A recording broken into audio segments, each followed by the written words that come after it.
বয়স বাড়লে চুল পাকা স্বাভাবিক বিষয়, কিন্তু স্কুলে পড়া ছেলেমেয়ের মাথায় যদি সাদা চুল দেখা যায় সেটা কি চিন্তার কারণ? চিকিৎসকরা বলছেন হ্যাঁ, কিছু ক্ষেত্রে তা জিনগত হলেও জীবনযাপনের নানা সমস্যাও এর জন্য বড় অংশে দায়ী। কেন হয় অকালপক্বতা? গবেষণা বলছে ৯৫% ক্ষেত্রে চুল পাকার কারণ জিনগত, আর বাকি ৫% ক্ষেত্রে দায়ী শরীরের পুষ্টিহীনতা বা অন্যান্য শারীরিক সমস্যা।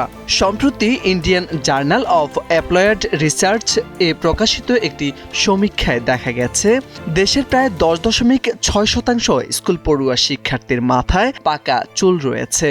বিশেষজ্ঞদের মতে এ যুগের শিশুরা জাঙ্ক ফুড খেতে বেশি অভ্যস্ত।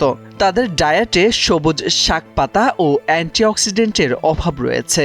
এর ফলে অল্প বয়সে চুলে পাকা ভাব দেখা যায়।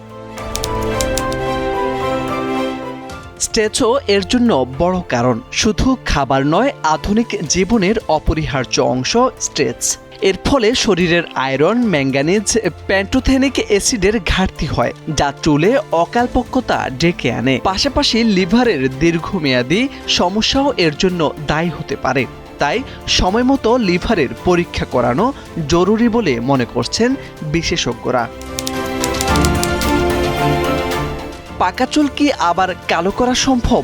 অনেকের মাথায় এমন প্রশ্ন ঘুরপাক খায়।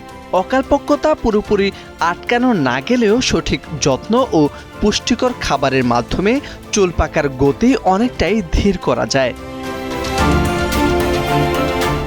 চুলের এসব সমস্যা দূর করতে ডাক্তাররা বলছেন ভিটামিন ও মিনারেল সমৃদ্ধ খাবার খেতে হবে, জাঙ্ক ফুড এড়িয়ে চলতে হবে। প্রয়োজন হলে প্রাকৃতিক উপায়ে হেনা বা ভেষজ রং ব্যবহার করতেও পরামর্শ দেওয়া হয়েছে। মোরশেদ আলম, সময়ের আলো।